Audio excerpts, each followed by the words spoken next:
കുത്തുബിയത്തും ബുദ്ധയും ഉത്തറാത്തിയും ഒക്കെ ഷിയാക്കളിൽ നിന്നാണ് കേരള സുന്നികൾ കടമെടുത്തിരിക്കുന്നത് എന്ന് വഹാബികൾ പറയാറുണ്ട്. ഇതിന് വല്ല തെളിവും പറയാമോ? കേരള സുന്നികളും ലോകത്തെ അറബി രാഷ്ട്രങ്ങളിലും അറിയപ്പെടുന്ന സുന്നികളും ഒന്ന് തന്നെയല്ലേ? മുജാഹിദ് പുത്തൻവാദികളല്ലേ? സുന്നി എന്ന പേര് ലോകത്തറിയപ്പെടുന്നത് നമ്മളവിടുത്തെ സുന്നിക്കല്ല, ഷിയാക്കൾക്ക്. അത് മുജാഹിദിക്ക് എന്നും പറ്റുന്ന അബദ്ധം നമ്മുടെ നാട്ടിലെ എല്ലാ ഖുറാഫത്തുള്ള സുന്നി എന്നുള്ള പേരെടുത്തിട്ട് നമ്മൾ മാറപ്പോ തൗഹീദറ്റ് നടന്നവന് പോവാന്ന് പോന്നിട്ട് തൗഹീദില്ലാത്തവന് കേരളം എന്നുള്ള പേരും കൊടുത്തു. ഒക്കെ അങ്ങനത്തെ എല്ലാ സ്ഥലത്തും. അപ്പൊ യഥാർത്ഥത്തില് ഇതൊക്കെ ഷിയാക്കൾ എന്ന് വന്നിട്ട് തന്നെ സംശയിക്കുന്നത്. ഷിയാക്കൾ നിനക്ക് ഉപജ്ഞാതാക്കൾ. കേരളത്തിൽ ഇത് കൊണ്ടുവന്നത് കുണ്ടോട്ടി കൈക്കാരാണ്. മുഹമ്മദ് ഷാ വലിയുള്ള എന്നറിയപ്പെട്ട കുണ്ടോട്ടിയിലെ തങ്ങൾ, അയാളാണ് ഈ റാത്തീബും കുത്തുബേത്തും ജാറും ഈ സംവിധാനമൊക്കെ ഇവിടെ പരിചയപ്പെടുത്തിയത്. അന്ന് പൊന്നാനി കൈക്കാർ ജാറത്തിനെതിരാണ്. അതുകൊണ്ട് ആ ഫത്തുൽ മുഈനടക്കം അവർ കെട്ടിപ്പൊക്കാൻ പാടില്ല എന്നും കെട്ടിപ്പൊക്കിയാൽ പൊളിച്ചു മാറ്റണമെന്നും എഴുതി വെച്ചത്. പിന്നീടാണ് അത് രണ്ടു കൂട്ടരും ഒന്നിച്ച് സ്വീകരിക്കുന്ന ഒരു സങ്കര സംസ്കാരത്തിലേക്ക് പിന്നീട് അത് വഴിമാറിയത് എന്നാണ് നേരത്തെ വിശദീകരിച്ചത്.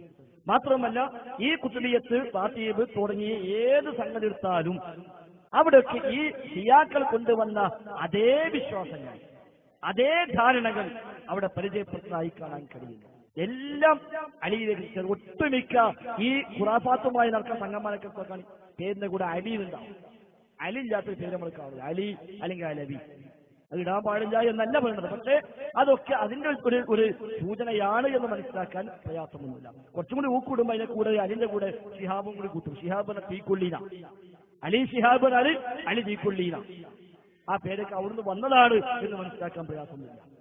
ഏതായിരുന്നാലും ശരി, ഈ പദ്യങ്ങളിൽ ഗദ്യങ്ങളിൽ ഉൾക്കൊണ്ട വിശ്വാസങ്ങളൊക്കെയും ലോകത്തെ ഷിയാക്കൾക്കാണ് പരിചയം. ഇന്നും അങ്ങനെ തന്നെയല്ലോ. ലോകാടിസ്ഥാനത്തിലെ സുന്നി ഷിയ എടുത്ത് നോക്കി. ലോകാടിസ്ഥാനത്തിലെ സുന്നി ഷിയ, ആ സുന്നി ഏതാ? സലഫിയാണ്. അവിടെ ഷിയ ഏതാ? ആ ഷിയാക്കളുടെ വിശ്വാസം വെച്ച് നോക്കി. ലോകാടിസ്ഥാനത്തിലെ ഷിയാക്കളുടെ വിശ്വാസം വെച്ച് നോക്കി. ഒരു കുത്തുബൈത്തു റാത്തീബൊക്കെ ഉണ്ട്. ഇപ്പൊ സൗദി അറേബ്യയിൽ ദമാമിനടുത്ത് തുഖബ എന്ന പ്രദേശമുണ്ട്. ഖതീഫ് എന്ന പ്രദേശം.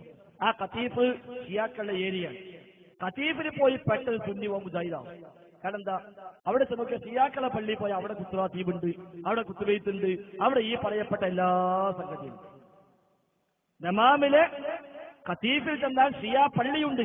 അവിടെ ജനിച്ച, അവിടെ വളർന്നു വന്ന ചില ആളുകളുണ്ട്. പാപ്പാരി മല്ലിപ്പാലും കാലത്ത് വന്നുകൂടിയ ആളുകൾ. അവിടെ ഓരോ ആളുകൾക്കും പറഞ്ഞേക്കാൻ പറ്റൂല. അവിടെ സൗദി ഗവൺമെന്റ് പോയിക്കൊരു ഏരിയയാണ് സ്റ്റേറ്റ് അവിടെ കൂടിക്കൂടിയാണ്. അവിടെ ഷിയാ പള്ളിയുണ്ട്. അവിടെ കാണാം കുത്തുബൈത്തും കുത്താറാത്തീബും ഈ പറഞ്ഞ എല്ലാ പാട്ടും കൂട്ടവും ഉണ്ടാവും. അവിടെ പോയി പെട്ടെന്ന് സുന്നിക്ക് മനസ്സിലാക്കി പഠിച്ചത് ഇവിടെ നിൽക്കുക ബലിട്ടാണല്ലോ, നമ്മുടെ നാട്ടിൽ നമ്മളെ കൊണ്ടെടുക്കുന്നത്. അപ്പൊ ഇത് രണ്ടും ഒന്നാട്ടം ഞാൻ വിടുകയാണ് എന്ന് പറഞ്ഞാൽ നേരെ മറ്റേക്ക് പോരും. അതാണ് ലോക അടിസ്ഥാനത്തിലുള്ള സുന്നി ചെയ്യും. നമ്മുടെ നാട്ടിൽ എത്തിയപ്പോ ഷിയ സുന്നിയായിട്ട് മാറി, സുന്നി വഹാബിയായിട്ട് മാറി. ആ സംഗതി ഇവിടെ ഒറിജിനൽ സുന്നി ഇവിടെ വഹാബി എന്നുള്ള പേരിലായി, ഒറിജിനൽ ഷിയ ഇവിടെ സുന്നി എന്നുള്ള പേരിലും. അതാണ് ഇവിടെ സംഭവിച്ചത്. ഇവിടെ ഷിയായിസം തന്നെയാണ് വന്നിട്ടുള്ളത്. ഇവിടെ മാലിക് കൂട്ടരും കൊണ്ടുവന്നത് പറയാന്നല്ലാതെ അതിന്റെ ഒരു താവഴി അധികമൊന്നും ഉണ്ടായിട്ടില്ല. വിശദീകരിക്കാൻ സമയമില്ല നമുക്ക്. മാലിക് ജിയാറും സംഘവും ഇസ്ലാമുമായിട്ട് വന്നു, ശരിയാണ്. ഏത് കാലത്താണ് നമുക്ക് കൃത്യമായി ചരിത്രമില്ല. ഇത് 5-ലാണെന്നും ഇത് 200-ലാണ് എന്നൊക്കെ അഭിപ്രായമുണ്ട്. മുജാഹിദീനിൽ ജൈദി മക്തുമൊക്കെ രേഖപ്പെടുത്തി 200-ലാണ് ഒരു വന്നത് എന്ന് അല്ലാഹു അഅലം. അതിന്റെ തുടർച്ച ഉണ്ടായോ? ഇല്ല. കൊടുങ്ങല്ലൂർ പള്ളി ഒന്നാമത്തെ പള്ളി എന്നൊക്കെ പറയും. കൊടുങ്ങല്ലൂർ പള്ളിക്ക് ഉണ്ടല്ലോ കുത്തുബൈത്തൊക്കെ. അപ്പൊ മാലിക് ജിയാർ പഠിപ്പിച്ചല്ലാന്ന് ഉറപ്പാണല്ലോ. മാലിക് ജിയാർ വരുന്ന കാലത്ത് കുത്തുബൈത്തുമില്ല, റാത്തീബുമില്ല, ഹദ്ദാദുമില്ല, സബീനില്ല, ഈ വക ഏർപ്പാടൊന്നുമില്ല. പിന്നെയാണ് ഇതൊക്കെ വന്നത്. പിന്നീട് ഇവിടെ മതം കൊണ്ടുവന്ന ആളുകൾ അശ്അരി ത്വരീഖത്തുകാരും ശാഫി മദ്ഹബുകാരുമായിട്ടാണ് പിന്നെ വന്നത്. അതിന്റെ ബാക്കിയാ പിന്നെ ഉണ്ടായത്. അല്ലാതെ മാലിക് ജിയാർ കൊണ്ടുവന്നു, അവര് പഠിപ്പിച്ചു, കുറച്ചാൾ സ്വീകരിച്ചു, അത് പിന്നെ അങ്ങനെ പോയി. അവിടെ ഇങ്ങോട്ട് ഒരു ഏകദേശം ഒരു 700-800 കൊല്ലം കേരള മുസ്ലിം ചരിത്രം വായിച്ചു നോക്കിയാൽ പൂർണ്ണമായും ബ്ലാങ്കാണ്. മാലിക് ജിയാറിന്റെ കാലം മുതൽ ജൈദി മഖ്ദൂമിന്റെ കാലം വരെയുള്ള ദീർഘമായ നൂറ്റാണ്ടുകൾ കേരള മുസ്ലിങ്ങൾക്ക് എന്തു പറ്റി? അന്നുണ്ടായ പള്ളി എവിടെ? അന്നുണ്ടായ സ്ഥാപനം എവിടെ? അന്ന് ജീവിച്ച പണ്ഡിതന്മാരെവിടെ? ഒന്നുമില്ലല്ലോ. പിന്നെ നമ്മൾ കാണുന്നത് ജൈദി മഖ്ദൂമാണ്. അദ്ദേഹം യമനിൽ വന്നതാണ്.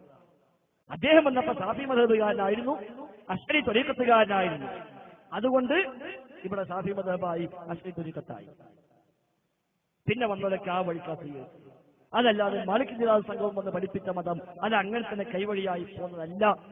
ചില മനുഷ്യന്മാർ ചോദിക്കും, മറ്റേ കൊടുങ്ങല്ലൂർ പള്ളിയിലെ ഒന്നാമത്തെ പള്ളി, അവിടെ നബിദിനുണ്ടല്ലോ, അവിടെ മൗലിദുണ്ടല്ലോ, അവിടെ റാത്തീബുണ്ടല്ലോ, അവിടെ ഹദ്ദാദുണ്ടല്ലോ, ഒക്കെ ഉണ്ട്. എന്തുണ്ടായത്? മാലിക് ജിയാർ വന്ന കാലത്തുണ്ടോ? ഇല്ല. പിന്നെയോ മറ്റോടെ പറഞ്ഞു കുത്തുബിയത്ത് 325 കൊല്ലം മുമ്പുണ്ടായി. 1040 ജനിച്ച് 1115 മരിച്ച സദഖത്തുല്ലാഹിൽ കായിലി. കായിലി എന്ന കായിൽ പട്ടണത്തുകാരൻ, അതാ കായിലി. ഞാൻ കാഹിലി എന്ന കേറോക്കാരനല്ല. സദഖത്തുല്ലാഹിൽ കായിലി എന്നാൽ കായിൽ പട്ടണത്തുകാരൻ സദഖത്തുല്ലാഹ്.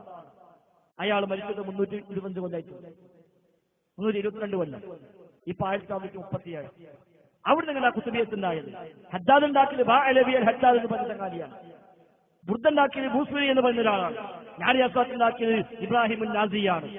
കുത്തുബിയത്ത് മൊഹീദ്ദീൻ ഉണ്ടാക്കിയത് കോഴിക്കോട് ഖാലി മുഹമ്മദാണ്. ഇങ്ങനെ ഓരോരുത്തരും ഓരോന്നുണ്ടാക്കി. അതൊക്കെ കൊടുക്കുന്ന ഒരു പള്ളിക്കലുണ്ട്. അതുകൊണ്ട് അതൊക്കെ അന്നേ എന്തറിയാൻ പറ്റുമോ? ഇല്ലല്ലോ. അതുകൊണ്ട് തന്നെ ഈ രംഗത്ത് പുത്തൻ വാദങ്ങൾ എമ്പാടും വന്നിട്ടുണ്ട്. മതത്തിൽ പുതിയ വാദങ്ങൾ കൊണ്ടുവന്നവർ ഷിയാക്കളും ഖവാരിജുകളുമാണ്.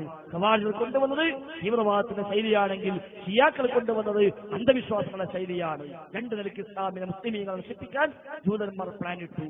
അങ്ങനെയാണ് ഖവാരിജ് ഉണ്ടാക്കി തീവ്രവാദം പ്രചരിപ്പിച്ചു. പോലാണ് ഈ ഹുക്മു ഇല്ലാതില്ല, ഭരണാധികാരം അല്ലാഹുവിന് മാത്രം പോരാടിക്കില്ല എന്ന വാദവുമായി ആദ്യം വന്നത്. എന്നിട്ട് പറഞ്ഞു ഇവിടെ വിധി പറയാൻ അല്ലാഹുവിന് മാത്രം അവകാശമുള്ളൂ. അല്ലല്ലാത്ത ആര് വിധി പറഞ്ഞാലും പോകാൻ കാഫിറായി. അത് അംഗീകരിച്ചവരും കാഫിറായി, അത് എതിർക്കാത്തവരും കാഫിറായി. അങ്ങനെ അലിയും മുആവിയും തമ്മിലുള്ള പ്രശ്നത്തിൽ അംർ ഇബ്നു ആസിനെ മധ്യസ്ഥനാക്കി. അംർ ഇബ്നു ആസ് തീരുമാനം പറയും, ആ തീരുമാനം അംഗീകരിക്കാമെന്ന് എല്ലാവരും അംഗീകരിച്ചു. അപ്പൊ അവർ പറഞ്ഞു തീരുമാനം പറയാൻ അല്ലാഹുവിന് മാത്രം അധികാരമുള്ളൂ, അംർ ഇബ്നു ആസിന് തീരുമാനം പറയാൻ അധികാരമില്ല. അതുകൊണ്ട് അംർ ഇബ്നു ആസിനെ തീരുമാനം പറയാനുള്ള മധ്യസ്ഥനായി നിശ്ചയിച്ചത് വഴി അലിയും മുആവിയും കാഫിറായി. അത് അംഗീകരിക്കുക വഴി എല്ലാ സഹാബികളും കാഫിറായി. അതുകൊണ്ട് അവരുമായി യുദ്ധം ചെയ്യൽ നിർബന്ധമാണ് എന്നാ ഒരു വാദിച്ചത്. അത് തന്നെയാണ് പിന്നീട് ചരിത്രത്തിൽ എന്നും തുടർന്ന് പോകുന്നത്. അതുകൊണ്ട് ഒന്ന് ആ വഴിക്ക് തീവ്രവാദ ലൈനുണ്ടാക്കി, മറ്റൊന്ന് ഷിയാക്കളുടെ അന്ധവിശ്വാസങ്ങളും അനാചാരങ്ങളും കൊണ്ടുവന്ന് അവരാണ് ലോകസാധ്യമായി മുസ്ലിം ഉമ്മത്തിന് ദർഗാ സംസ്കാരം കൊണ്ടുവന്നത്.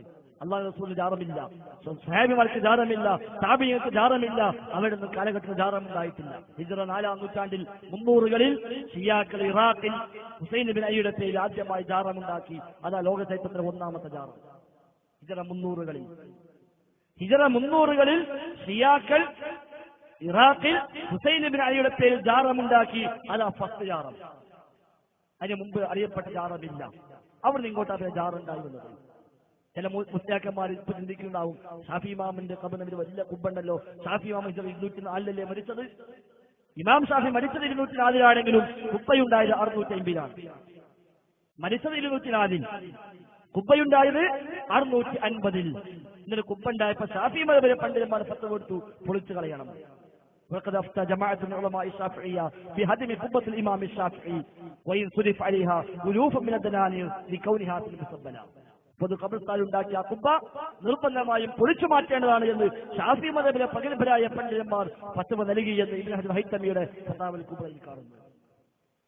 അപ്പൊ ഷിയാക്കളാണ് ജാറമുണ്ടാക്കിയത്, ഷിയാക്കളാണ് വ്യക്തികൾക്ക് അപ്പുറമായിട്ട് കൽപ്പിച്ചത്, ഷിയാക്കളാണ് സൂഫിസത്തെ ഉണ്ടാക്കി വിട്ടത്, ഷിയാക്കളാണ് ചില വ്യക്തികൾക്ക് ദൈവികമായ പരിവേഷം പോലും കൽപ്പിച്ചു നൽകിയത്, ഷിയാക്കളാണ് അഹ്ലുൽ ബൈത്തിന്റെ പേരിൽ തെറ്റായ വിശ്വാസങ്ങൾ പ്രചരിപ്പിച്ചത്, ഷിയാക്കളാണ് അള്ളാഹിനെ കുറിച്ചും റസൂലിനെ കുറിച്ചും പോലും തെറ്റായ വിശ്വാസങ്ങൾ പ്രചരിപ്പിച്ചത്. അവർ വഴി പറയുമെന്ന വിശ്വാസം ഷിയാക്കളുടെ സംഭാവനയാണ്, അവർ ലോകം നിയന്ത്രിക്കുമെന്ന വിശ്വാസം ഷിയാക്കളുടെ സംഭാവനയാണ്. അങ്ങനെ തുടങ്ങി തെറ്റായ ധാരാളം വിശ്വാസങ്ങൾ ആ ഷിയാക്കളിലൂടെ വന്നു. അത് പിന്നെ നമ്മുടെ നാട്ടിൽ ഷിയാണോ മറ്റോ ഒന്നും അറിയാതെ ചില സാധുക്കൾ അത് ഏറ്റെടുത്തു. അതിന്റെ തങ്ങന്മാരും അതേപോലെ ചില മൂലയന്മാരും ലിവിമാരും ഖോജമാരും ശൈഖന്മാരും സിദ്ധന്മാരൊക്കെ പാടെ പരിവേഷം കെട്ടി വന്നപ്പോ ഓരോ കാട്ടിക്കൂട്ടലും ഓരോ വേഷഭൂഷാദികളും അവരെ പച്ചവല്ലിയും ഓരോ കറാമത്ത് കഥകളും ഓരോ പ്രചരിപ്പിക്കുന്ന വയലുകളും എല്ലാം കൂടെ ഇപ്പൊ സാധാരണക്കാരെ വിശ്വസിച്ചതൊക്കെ തന്നെ ശരി, നമ്മളെ നിൽക്കുക എന്ന് കൂടിയിട്ടാണ് 200, 300, 400 ആകുന്നത്. അല്ലാതെ മനുഷ്യന്മാർ ദീൻ മനസ്സിലാക്കിയിട്ടല്ല. അതുകൊണ്ട് സഹോദരങ്ങളെ, എന്താണോ ശരിയായ പ്രമാണം മുന്നോട്ട് വെക്കുന്ന ആദർശം, ആ ആദർശം നമ്മൾ സ്വീകരിക്കുക. നമുക്ക് അധിവാദം ആവശ്യമില്ല, ജീർണതയും ആവശ്യമില്ല, തീവ്രവാദം ആവശ്യമില്ല, അന്ധവിശ്വാസങ്ങളും ആവശ്യമില്ല. ഭീകരവാദം ഇസ്ലാമിനെതിരാണ്, അതേപോലെ തന്നെയാണ് ഈ വക അന്ധവിശ്വാസങ്ങളും ഇസ്ലാമിനെതിരാണ്. അതുകൊണ്ട് രണ്ടിന്റെയും മധ്യേ എന്ന് പറഞ്ഞ നിങ്ങളെ മധ്യമ സമുദായമാക്കിയിരിക്കുന്നു. ഉമ്മത്തും വസത്ത്, മധ്യമമായ സമുദായം. മധ്യമ സമുദായം എന്ന് പറഞ്ഞാൽ റസൂൽ പഠിപ്പിച്ച കുറച്ച് ഇങ്ങെടുക്കുക, മറ്റോ മധ്യസം ഇങ്ങോട്ടും കയറുക, അതല്ല മധ്യമ സമുദായം. റസൂൽ താടി നീട്ടി വളർത്താൻ പറഞ്ഞു. അവർ താടി നീട്ടി വളർത്തിയാൽ കഴിഞ്ഞാൽ തീവ്രവാദം മറ്റോ പോയി നമ്മളെ ചെറുതാക്കുക, അത് മധ്യമല്ല. മറ്റോ താടി പഠിക്കുകയാണ്, അത്ര അങ്ങോട്ട് പോകും വേണ്ട, ഫുള്ളായിട്ട് വിടും വേണ്ട, രണ്ടിന് ഇടയ്ക്കായിക്കോട്ടെ, അതല്ല മധ്യമം. മധ്യമം എന്ന് പറഞ്ഞാൽ അള്ളാഹു റസൂലും പഠിപ്പിച്ചത് എന്തോ അതാണ് മധ്യമം. അതാണ് മധ്യമം. താടി വളർത്താൻ പറഞ്ഞാൽ വളർത്തലാണ് മധ്യമം. മീശ വെട്ടാൻ പറഞ്ഞാൽ അത് വെട്ടലാണ് മധ്യമം. ബിരിയാണിക്ക് മീശ തുണിയെടുക്കാൻ പറഞ്ഞാൽ അത് ഉടുക്കലാണ് മധ്യമം. ഹറാമ് തിന്നാൻ പാടില്ലെന്ന് പറഞ്ഞാൽ തിന്നാതിരിക്കലാണ് മധ്യമം. അങ്ങനെ എല്ലാ രംഗത്തും എല്ലാവർക്കും ഉമ്മത്തം വസഫ. അല്ലാതെ ഇഷ്ടം കുറെ ആളുകൾ ഇപ്പൊ താടിന്റെ പരിഹസിക്കുന്നുണ്ട്. പേപ്പറിലൊക്കെ താടിക്കാരെ ഫോട്ടം വന്നിട്ട് തീവ്രവാദിയായി ചിന്തിക്കുന്നെങ്കിൽ നമുക്ക് താടി വേണ്ട, പറ്റൂല. താടി വളർത്തിയിട്ട് തീവ്രവാദം പാടില്ല എന്ന് പ്രസംഗിച്ചു കൊടുക്കണം. അപ്പൊ മനസ്സിലാവും താടിയല്ല പ്രശ്നം, താടി വെച്ചതിന്റെ ഉള്ളിലുള്ള കൽബാണ് പ്രശ്നം. അപ്പൊ തിരിച്ചറിഞ്ഞോളൂ. അതുകൊണ്ട് ആ നിലയ്ക്ക് ഇസ്ലാമിലെ ഷിആറുകളെ, ഇസ്ലാമിക ചിഹ്നങ്ങളെ പിടിക്കാം.